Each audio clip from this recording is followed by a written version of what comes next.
Hi, this is Dennis with Second Chance Tackle. Today's project is one I've been looking forward to. This one came in from Scott. This is a Shakespeare Spin Wonder 2065 NL, and this one's made in the US, so it predates the ones that were moved to Japan. He came in with a box. He's got a couple extra spools.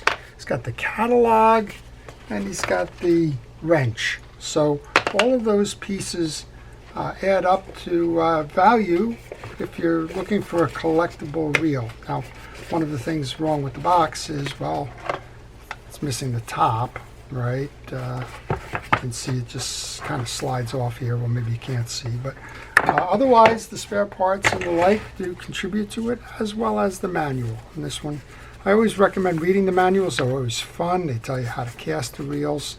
And sometimes we even have the schematic in here. I'm not sure if that'll be in here.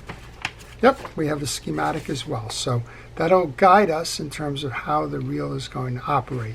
Now, it does look like it has a little bit more of a complicated design than the base reel, with an arm here for the crosswind operation and a multi-purpose main gear here. So we're going to take this apart. We'll see how it comes together, how it was manufactured, and how to restore it, because right now it's frozen.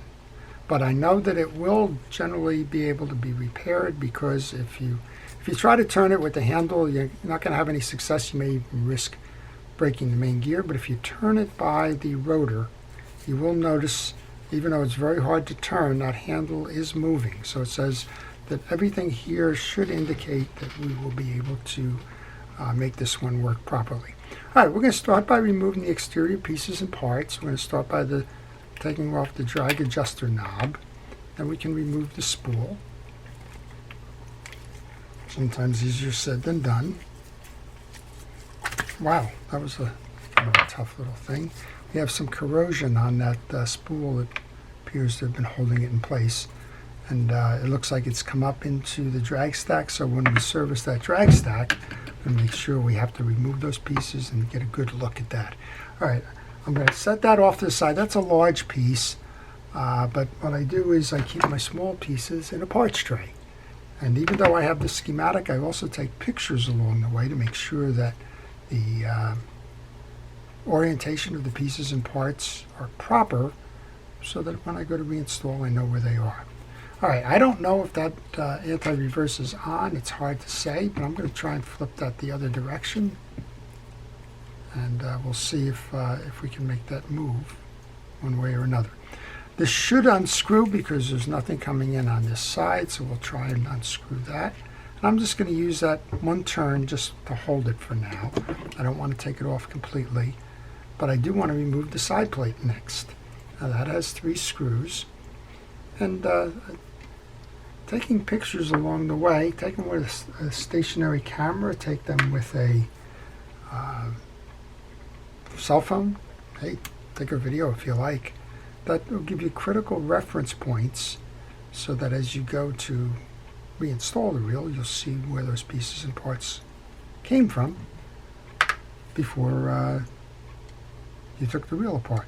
I get a lot of notes saying, gee, I took my reel apart and I can't get it back together again. I kind of forgot how to put this in and where it came from and so on. That's one way to help you avoid that. All right, we should be able to lift the side plate off now. And that's kind of showing us the issues that we have with this. We have some old grease in here. It kind of looks like cement. Kind of feels like cement. Look at that. You got old grease you can stand something up in. It's that thick. Right? That shouldn't be. That's what's causing this, the issue with this. All right, let's get this main gear out of the way. To do that, I'm going to take the handle off. If I take the handle off, I want to be paying attention here to the anti-reverse dog. This one actually looks pretty clean. Like everything else, it's kind of struggling a little bit here. So I'm just going to use some penetrating oil to free all that up. The case itself is clean. We'll just set that off to the side. You want to check the main gear. You want to make sure that's cleaned. And I use a penetrating oil as a general cleaner here. And I can just see, without going very far, that it's just coagulated, and it's hard as all get out to get off. And that's obviously one of the parts here. I'm going to use a flat-bladed screwdriver here as a scraper because, well, that's how thick this is. It's all gummy and thick and gooey, and that never spells well for real performance.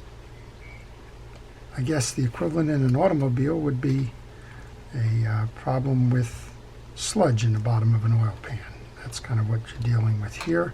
It just slows down the performance. In this case, it seized the reel, but in this case, we're going to be able to get this reel going again. I have no doubt about it. Give it a second chance. Well, while I'm doing this, I want to encourage you to subscribe to my channel. If you like the art of reel repair, if you like to see various examples of different types of fishing reels and engineering, if you want to learn a little bit more about their histories, and more importantly, if you want to learn how to repair some of these, then subscribing to my channel will let you know when I'm working on a reel, when I'm posting it as a video, and it'll let you kind of follow along, check out the ones you want to see, and stay tuned to learn a little bit more about those reels. All right, well, this one is really embedded with the grease. It's got it on the other side as well, which is very unusual. And that's probably one of the reasons why it was grabbing the way it was, kind of stuck in that channel there. The grease over time became glue-like and just kind of melded everything into place. So we've used a couple of things here. We've done a little bit of scraping with the screwdriver. We've used some penetrating oil to loosen that. And overall, we've been able to clean up the old stuff, out with the old, in with the new, so to speak. And well, this one will be ready in a little bit. This is kind of an interesting side here, and I believe that should come out.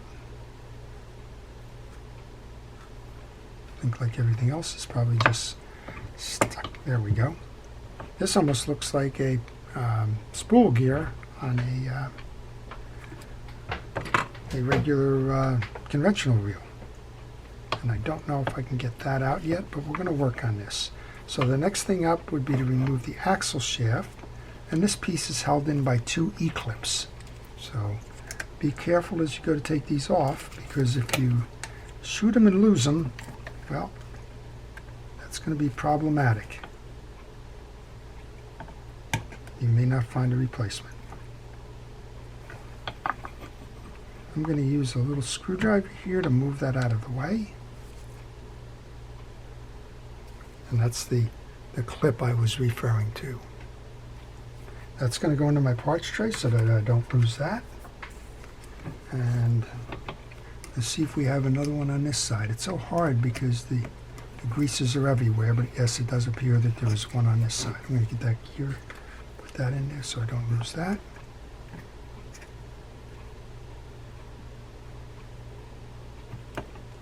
And we have the other right here. And boy, if those things aren't ready to flip and fly, so by all means, when you do this, pay particular attention to that.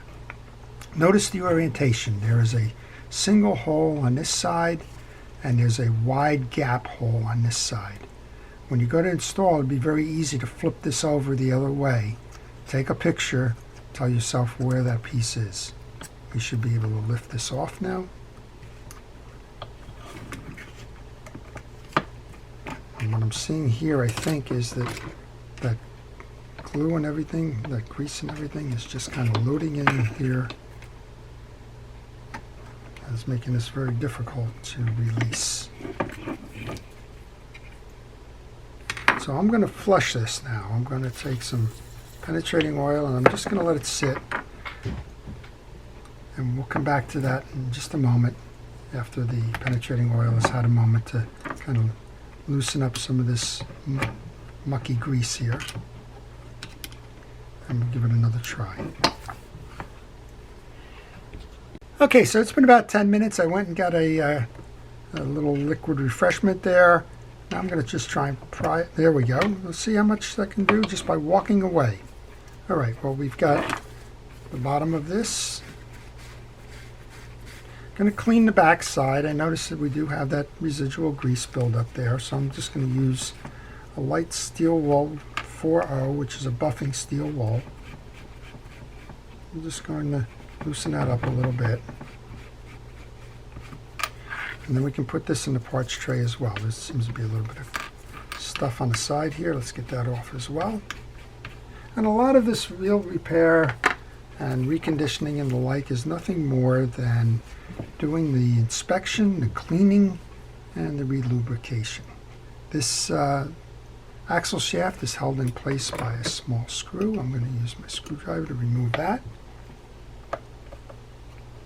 Good place to take a picture, right? We have a crosswind gear here, we have the axle shaft, we have that screw. You don't want to make a mistake on the reinstall because you failed to take that picture and know where these pieces and parts were. All right, I need to grab a little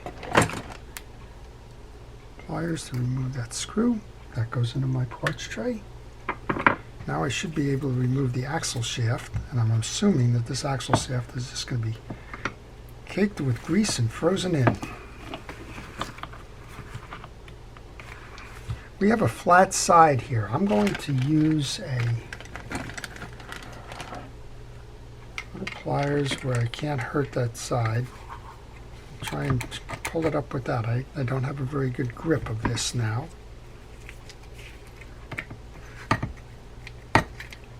And we're trying to walk this up and out. There we go. It's up and out. Wow.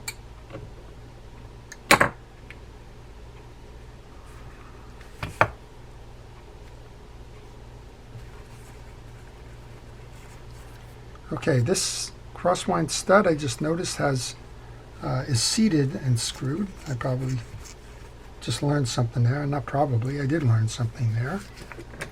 As you go to remove that, that's not a sleeve. I was fortunate that it just came out, but this stud is going to sit in the hole. So you would pull this out. Not only would you remove the clip, but you would pull that out before you remove the axle shaft up. That wasn't what was holding it in the slot. The problem with the slot was that it was all seized with old grease. You can just see what I'm scraping off here.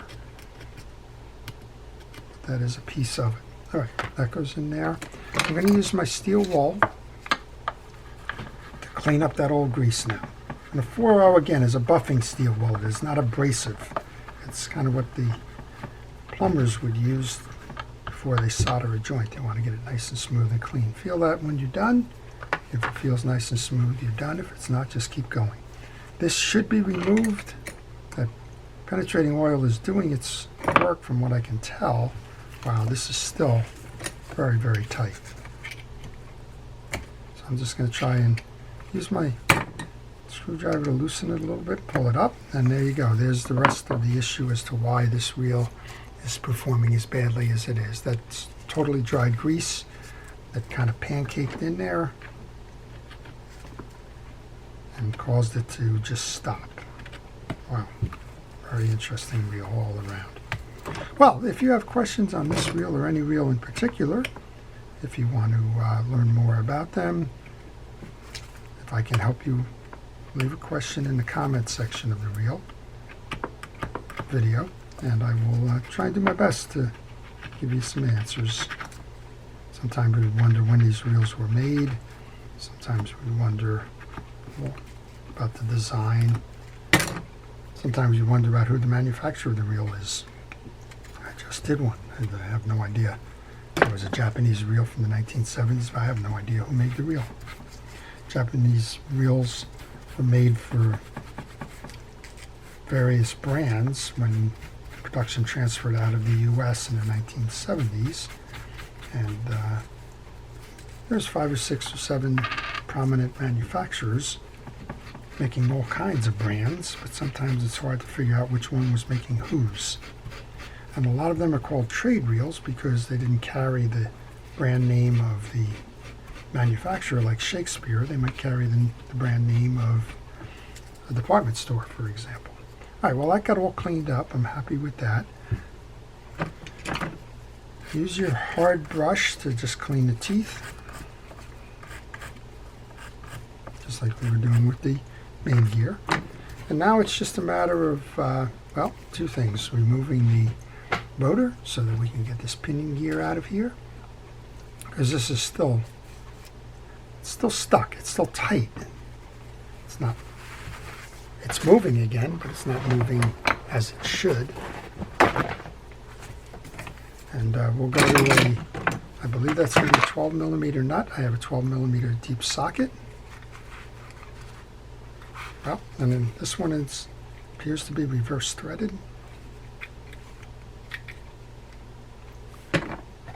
Maybe it's not a 12.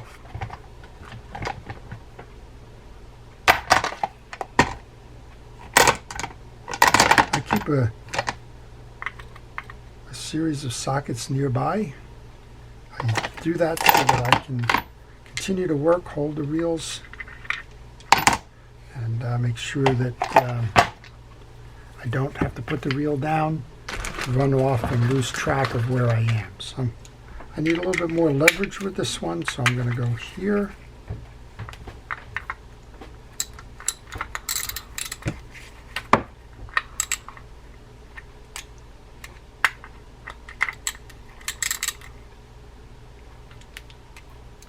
I'm thinking this one was made in the US, and it probably has, there we go. You want to be very careful here when you're doing this. That's so you don't strip the threads or break the points. You want to notice the orientation here. It's a good place to take a picture. When this comes off, this is going to be pointed in a down slope, kind of like a bird beak.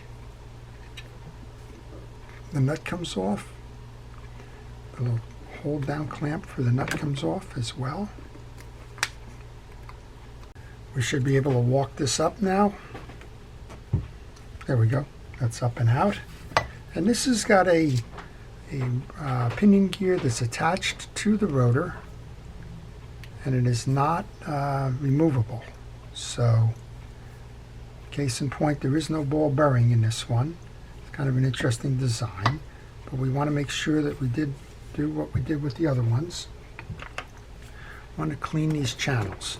I'm going to spray this down with the penetrating oil. I'm going to grab a micro screwdriver where I can run it into the slots here from the pinion gear. And just like everything else, this has got very, very hard and dried grease. Take your time. I'm going to pull down to clear the slots.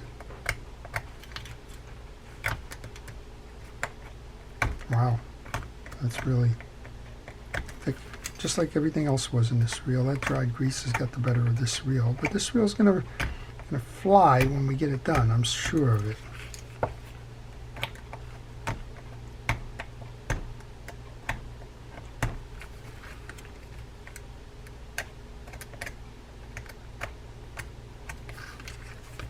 I'm almost done with this. Penetrating oil will help to get a start on dissolving the grease.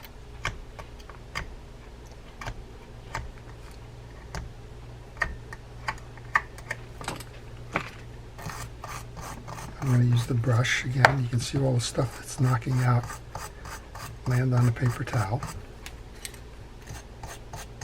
Okay, that's that. Well, there's that one gear that was pretty troublesome because just like everything else, it was stuck. And I'm just going to see if I can't get it out from here. Pushing it out that way, and we can. And that's the final link there in terms of getting all of the gearing cleaned. So what I'm going to do now is I'm going to shut the video off because you don't need to see me spend 10 minutes cleaning these inside pieces and parts. But we'll take care of all that dried grease as well as this gear. We'll come back, we'll do a reassembly. Okay, well that took longer than usual because I just wasn't happy with the work that I was doing there in the cleaning, and I actually took the time to put these into an ultrasonic cleaner so that I could clean up the rest of this. So let's go ahead and get this redone now. We're going to start by reassembling the rotor. Now we've cleaned the rotor gear on there. Normally we call it pinion gear, I guess, but it's part of an integral piece of the rotor itself. So we're going to go ahead and grab that. That fits over the sleeve. That sleeve is very much like a Mitchell. So while I was doing some of that ultrasonic cleaning, I decided to take a look at the box. And the box on this reel says it was made in Kalamazoo, Michigan.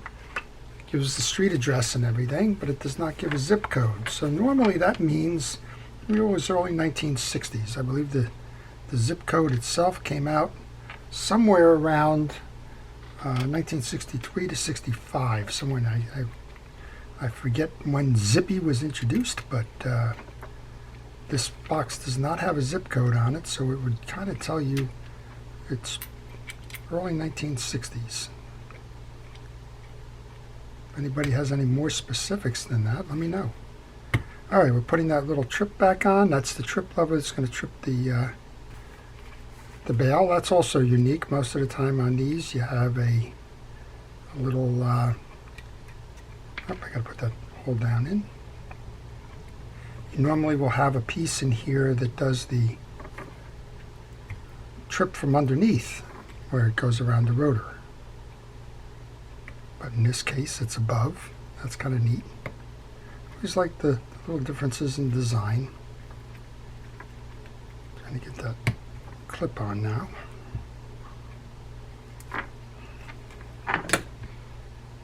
And if I remember, we're not all the way down on that.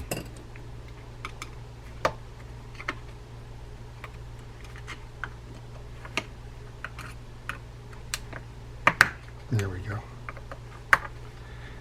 If I remember, we took that. Well, let's just test it here.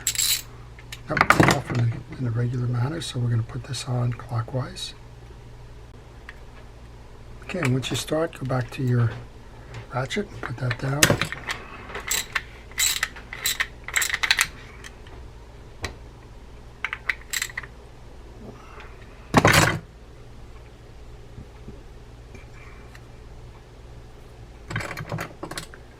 Once you finish tightening that, go grab a pliers. I'm going to use a channel lock pliers here, because you want to bend that tab back up. That's going to hold the nut from slipping, and then give it a test. Well, it spins a whole lot easier than it did before, doesn't it? All right, let's go rebuild this thing then. So we have that. The next piece that we did was we cleaned up that bottom gear that's going to intersect, and we want to make sure that we get some nice grease on that. So this is a little bit of a variation. It's not a spiral drive reel. It is a fascinating reel nonetheless. Get some onto the post. We'll put that in there. And you want to turn this to make sure that's spinning, which it is.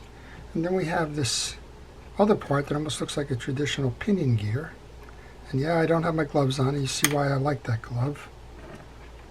So let's put that back on. Next up then, we want to seat our crosswind gear. This crosswind gear gets grease throughout. It gets it on the face, on the teeth,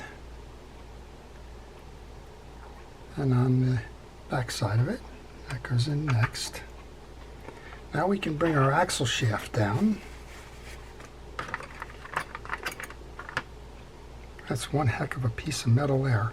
Well, we've cleaned all of that up. I'm going to bring the axle shaft in from the top. Remember, we have that double stud there. There we go. That should be it. Yep. And then we want to take this screw that was associated with that.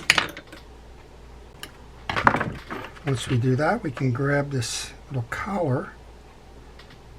Remember, it's got a swivel on the one side. It has the post that runs in the other, and then it runs in the groove. So kind of eyeballing this now. Got the one. And now we got to clear the crosswind gear.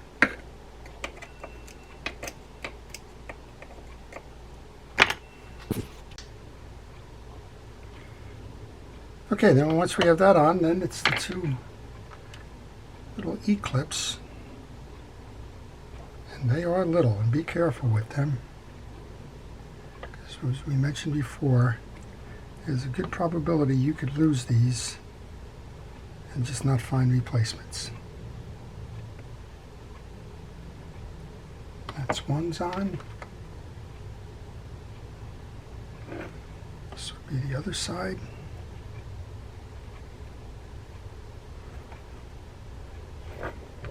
Now we have our main gear and our side plate assembly. We're going to start by putting some grease onto the main gear and side axle shaft. We've cleaned this off before. And this is going to drive the two pieces.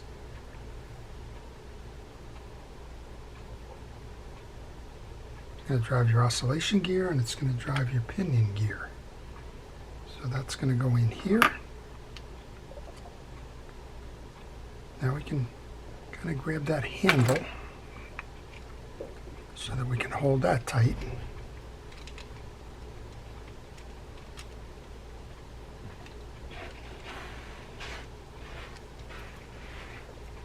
And now we can reassemble. Nice snap, I like that. 3 screws.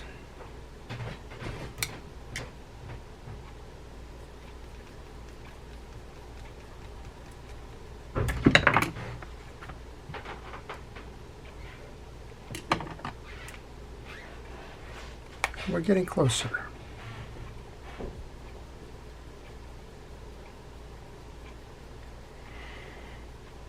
So Scott sent these reels in for service. I do service reels by mail, and if you are interested in the service, if you contact me by email on the business card that follows, I will be happy to provide you with that service and repair information.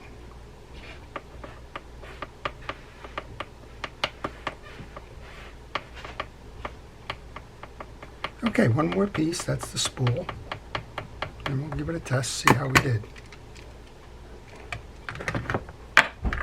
So the spool we were mentioning has a whole bunch of greening going on inside here. It's hard to tell without taking it apart whether it's just bad old grease